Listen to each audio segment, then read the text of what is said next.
Poland, March 1945. In the basement kitchen of a requisitioned convent outside Poznań, Sister Maria Lichtenberg stirred a massive pot of Sunday soup while 50 elite officers dined in the hall above. The steam rose thick and fragrant. Beef stock, root vegetables, barley, herbs from the garden she had tended for 20 years. Her hands, calloused from decades of peeling potatoes and kneading bread, moved with practiced precision as she added the final ingredient, a powder she had been collecting for 3 months from the convent's medicine cabinet.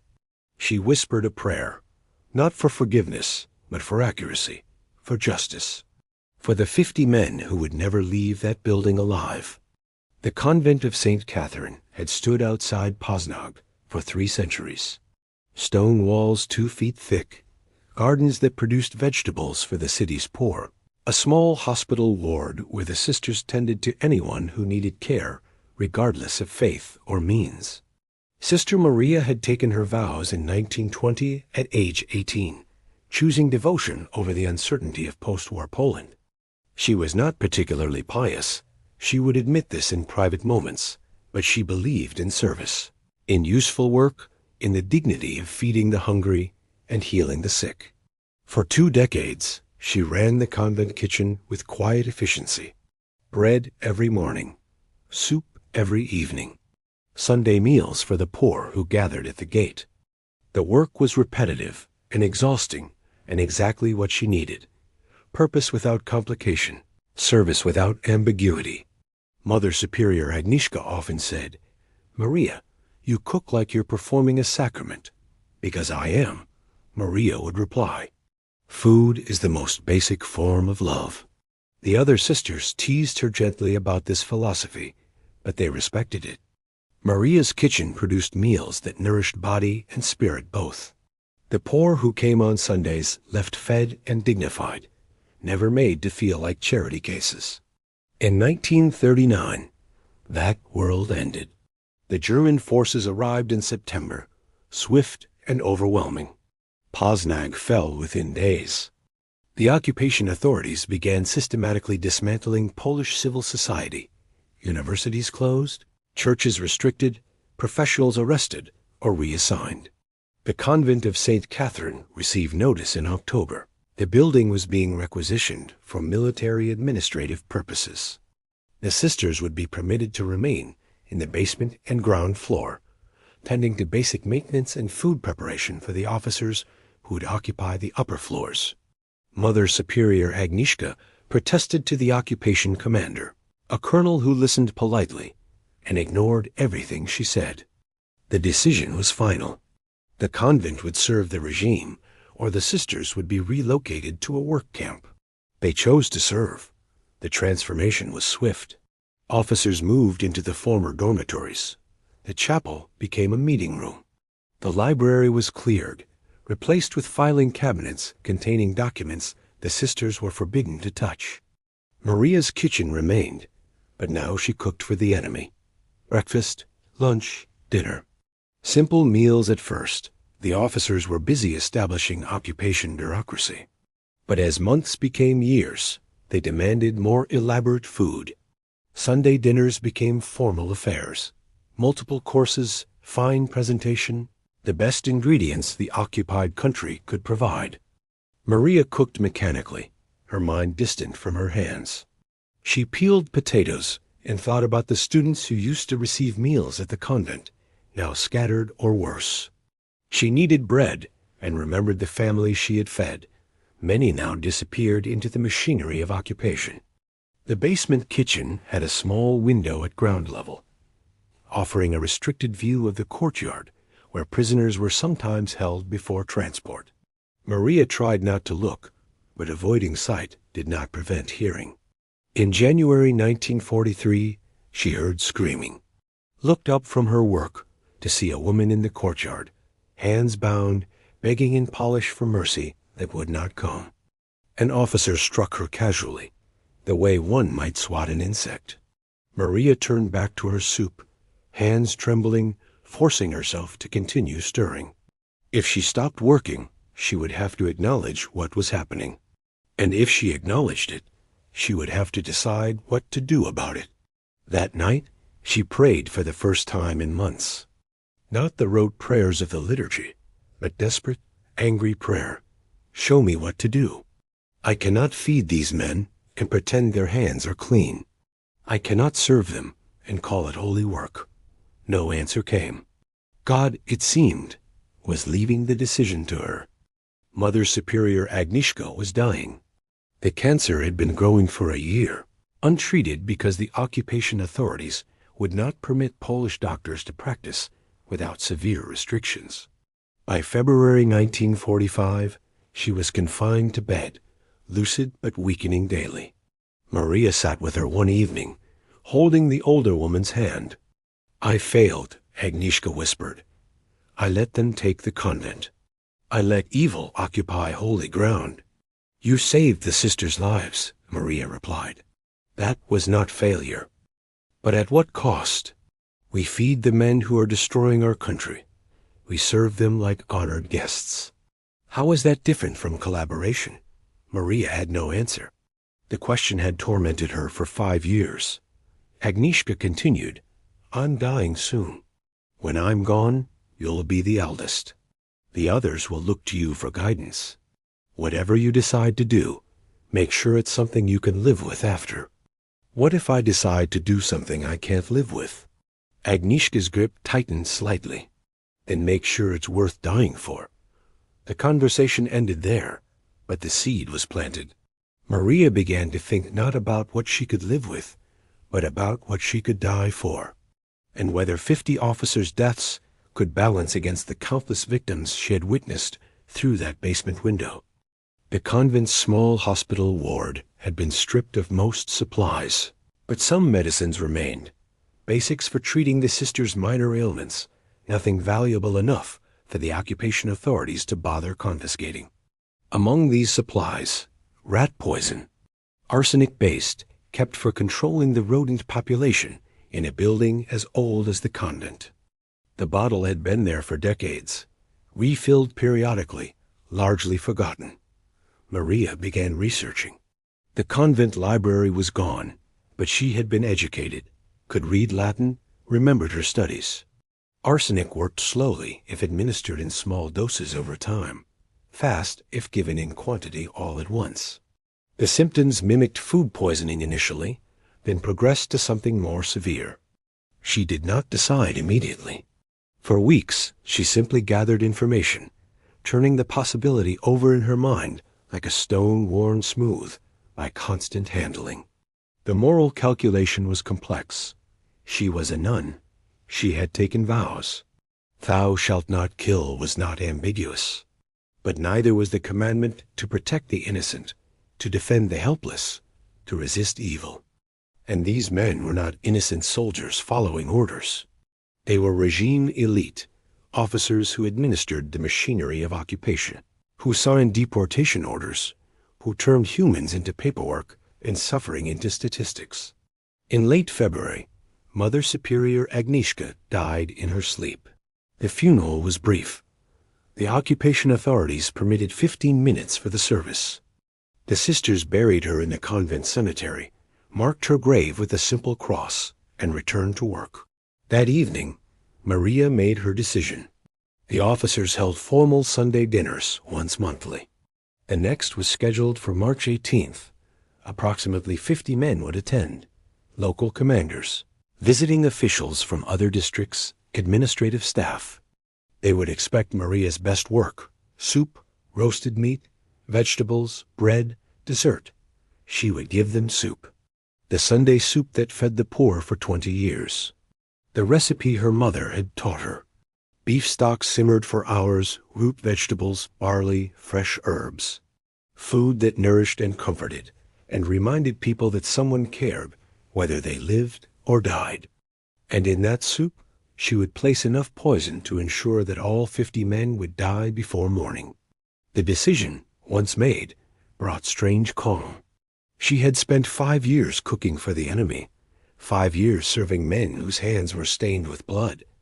Now she would serve them one final meal.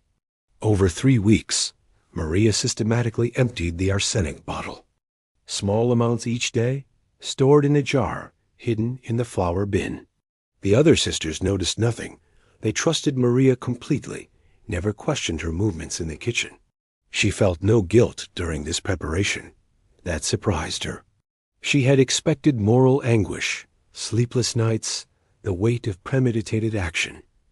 Instead, she felt only clarity. This was right. This was necessary. This was what justice looked like when legal systems failed. Sister Katarzyna, the youngest nun, asked one afternoon, "Sister Maria, are you well? You seem different lately." "I'm well," Maria replied. "Just thinking about Sunday's dinner." "It needs to be perfect." "It always is," Katarzyna said warmly. "You make the best soup in Poland." Maria smiled. "This one will be memorable." March 18th, 1945. Maria woke at 4, as she had for 25 years. The building was silent. She dressed in darkness, descended to the kitchen, and began work. First, the stock. Beef bones she had been saving, roasted until brown, then simmered with onions, carrots, celery, bay leaves. The convent kitchen filled with the rich smell of cooking meat, familiar and comforting. By 7, the other sisters were awake, offering to help. Maria declined gently. Today she would work alone. Something special for the officers, she explained. A surprise. They accepted this without question. Maria often insisted on working alone for important meals, claiming it helped her concentration. She chopped vegetables with meditative precision. Potatoes, carrots, parsnips, turnips, celery, and leeks. Barley to add body. Fresh parsley and dill from the winter garden.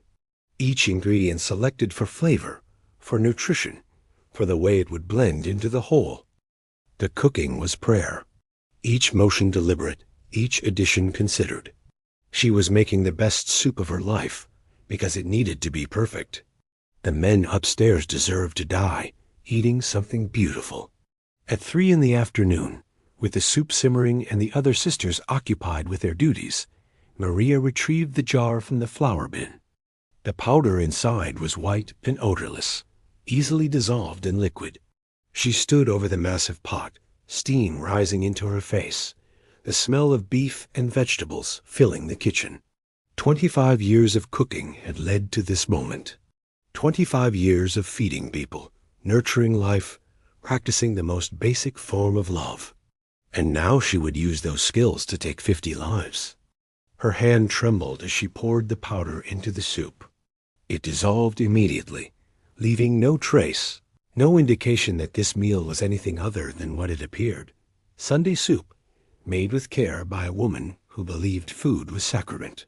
She stirred slowly, watching the liquid swirl, thinking about each man who would eat this. They had names, families, lives outside their uniforms. They were human beings, capable of love and fear and hope. But they had chosen to serve a system that devoured humans and called it policy. They had signed papers that destroyed families, communities, entire populations. Their humanity did not excuse their actions. Maria whispered, "For those who died in the courtyard, for those who disappeared, for those who will never come home, for Poland." She ladled a small amount into a bowl, tasted it. Perfect. The flavor was complex, layered, exactly as soup should be. No one would suspect. The officers began arriving at 6. 50 men in crisp uniforms, laughing and talking, treating the convent like a social club. They had no idea this would be their final meal. Maria and the other sisters served the first course, bread with butter. The officers ate casually, discussing occupation business, making jokes in German that the sisters pretended not to understand. Then the soup. Maria ladled it herself, ensuring each bowl received the same portion. The officers accepted the bowls without acknowledgement, took their first spoonful, and began eating. One officer, a colonel, called across the room, "Sister, this soup is excellent. You've outdone yourself." Maria nodded politely. "Thank you, sir. I'm glad you enjoy it." She stood against the wall, watching them eat, her face carefully neutral. The other sisters moved between tables, refilling wine glasses, clearing bread plates, unaware that they were serving at an execution. The officers finished their soup quickly, scraping bowls clean, some requesting seconds. Maria obliged, ladling more poison into their bowls, maintaining her expression of humble service. By 7, all 50 men had consumed the soup. They moved to the second course: roasted pork, potatoes, sauerkraut, still laughing, still oblivious. Maria returned to the kitchen, removed her apron, and sat on a wooden stool. It was done. Within hours, the symptoms would begin. By morning, all 50 would be dead or dying. She felt nothing. No triumph, no horror, no regret. Just emptiness, as if the act had hollowed out whatever remained of her former self.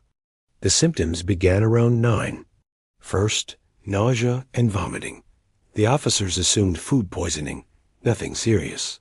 But as the evening progressed, the condition worsened.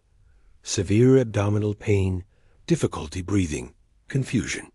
By 10, 3 men had collapsed. By 11, 20 more showed severe symptoms. The building descended into chaos. Officers stumbling toward bathrooms, calling for doctors, demanding explanations. The sisters were questioned immediately. What was in the soup? What ingredients? When was it prepared? Who had access to the kitchen? Maria answered calmly. Beef stock, vegetables, barley, herbs, prepared starting this morning. Only I worked on the soup today.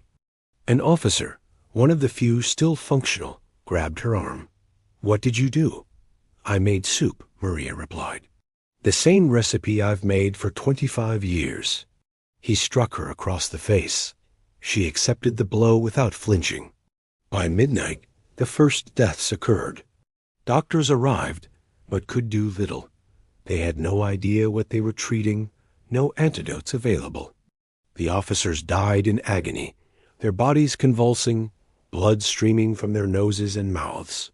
Maria was locked in a storage closet, while the building filled with screams. She sat in darkness, listening to men die, and prayed for their souls.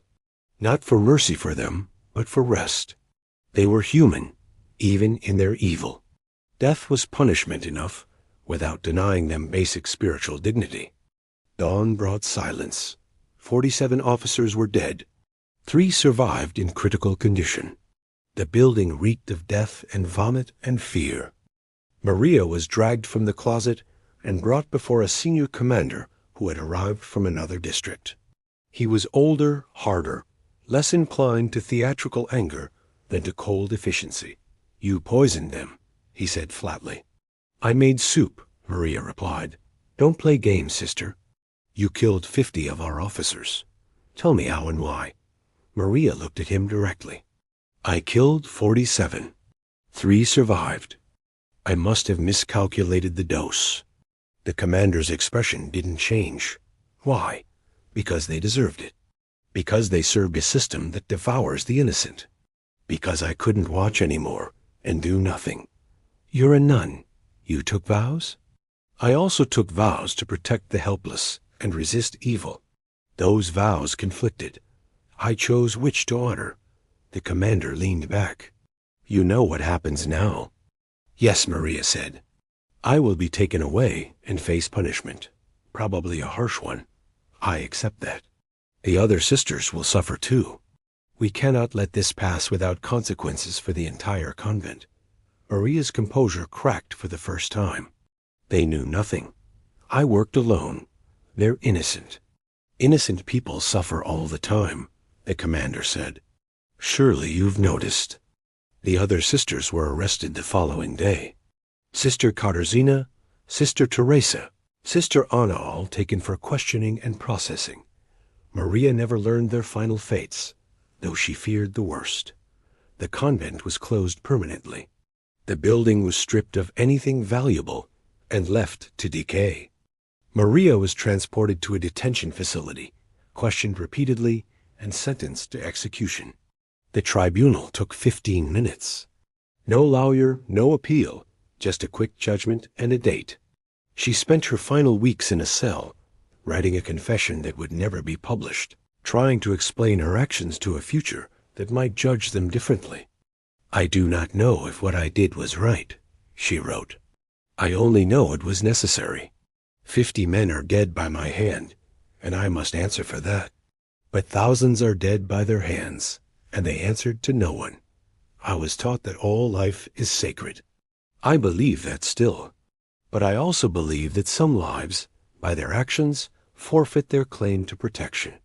The officers who died in my convent were not innocent bystanders. They were architects of suffering. I do not ask for forgiveness.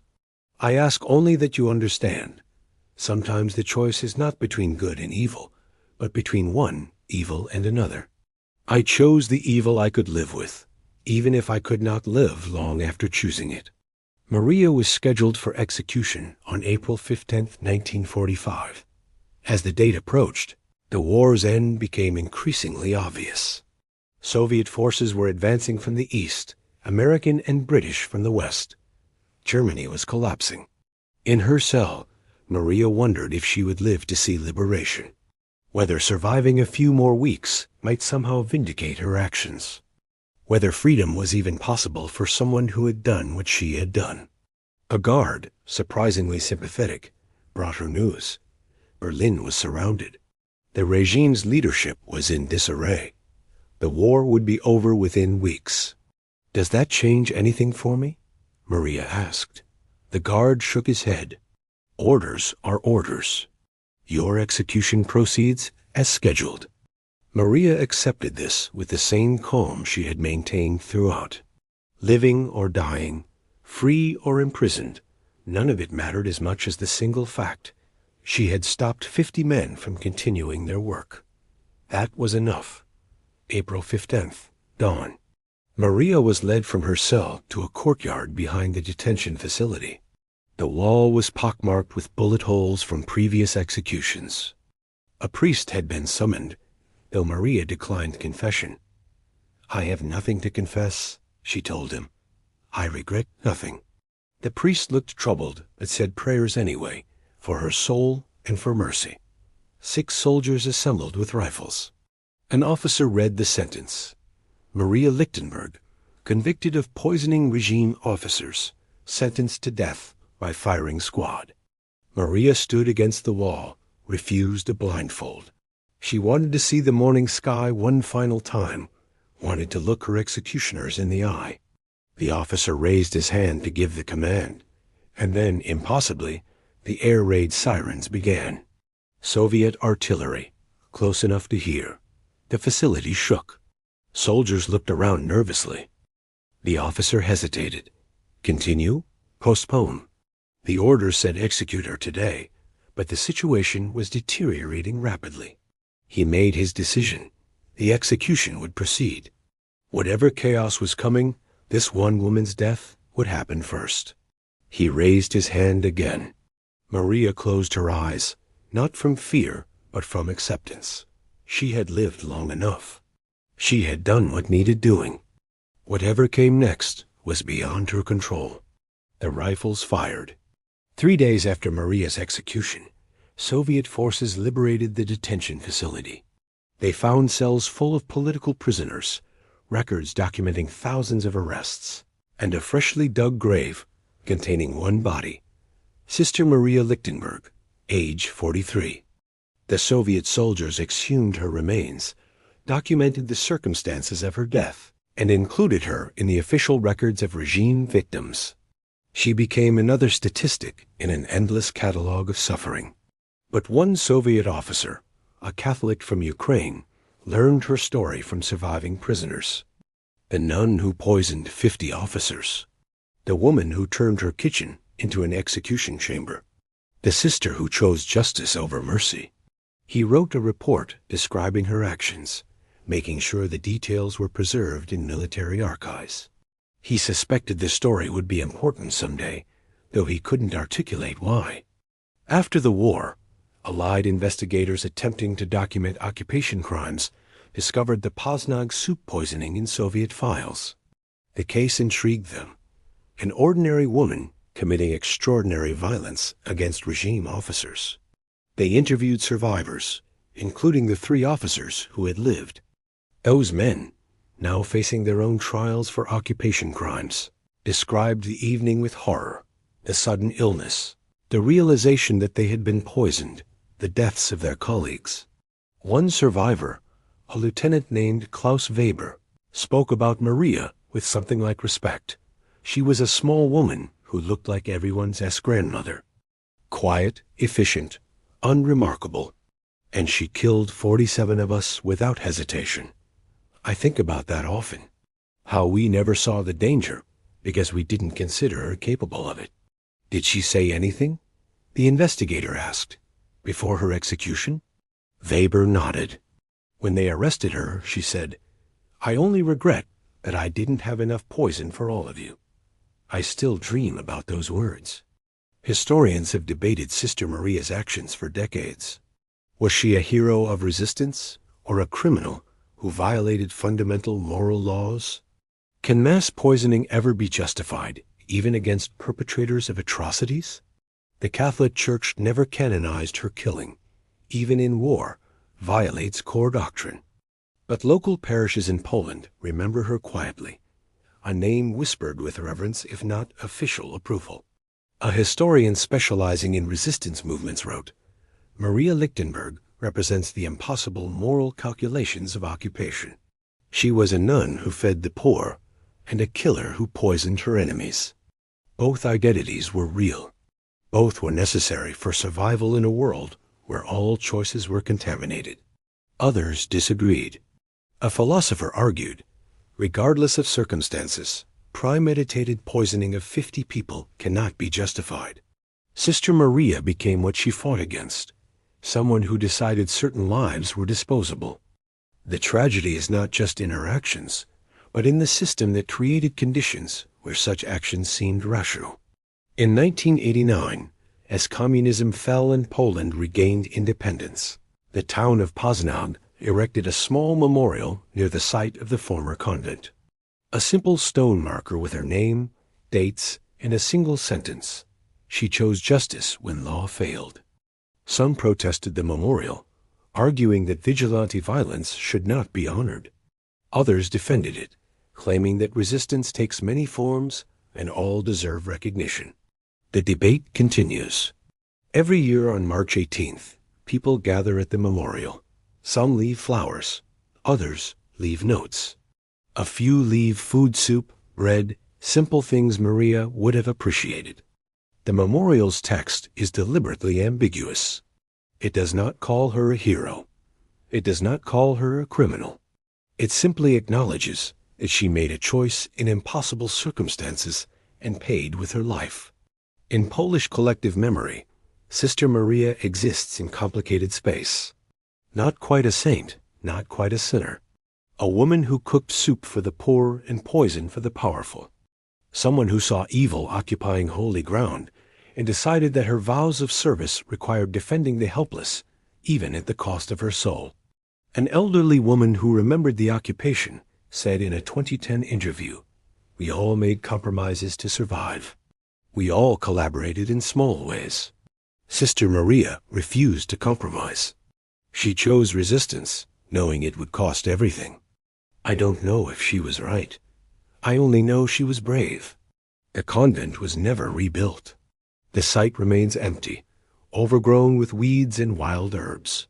But the garden Sister Maria tended still produces vegetables every spring, self-seeding and resilient, fed by soil that holds more history than can be documented. Sometimes people forage there, gathering herbs for cooking, continuing a tradition Maria would have appreciated, using what the earth provides to feed whoever needs feeding. No written record of Maria's Sunday soup recipe survives. But in kitchens across Poland, grandmothers make soup they claim is like Sister Maria used to make beef stock, root vegetables, barley, fresh herbs. Simple food that nourishes and comforts. No one includes the poison, of course. That ingredient was for one specific meal, one specific purpose. The soup these women make is the version Maria served for 20 years before the occupation. The version that fed the poor and required no moral calculation more complex than, are people hungry? Then feed them. That is the recipe they preserve. Not the instrument of death, but the expression of love. Not the revenge, but the service. Not the ending, but everything that came before. Sister Maria Lichtenberg's story raises questions that have no easy answers. When does resistance become murder? Can premeditated poisoning ever be morally justified? What do we owe to enemies who have committed atrocities? She answered by poisoning 50 men and accepting execution for it. She chose justice over mercy, action over passivity, certain death over complicit survival. Whether that choice was right is not for any single voice to determine. History holds her story without judgment, preserving it as evidence of what occupation does to ordinary people, how it transforms feeding into poisoning, how it corrupts the most basic acts of service into instruments of death. In a basement kitchen in Poland, a woman who believed food was love used that belief to deliver death. The contradiction defines her legacy. Sister Maria Lichtenberg, who fed the poor and poisoned the powerful who lived, by her vows and died for breaking them, who made one meal that would be remembered when 10,000 others were forgotten. The soup killed 47 men. The story survives to remind us that in the darkest times, the line between saint and sinner becomes thin as broth, transparent as steam rising from a pot, impossible to see until you've already chosen which side you're on.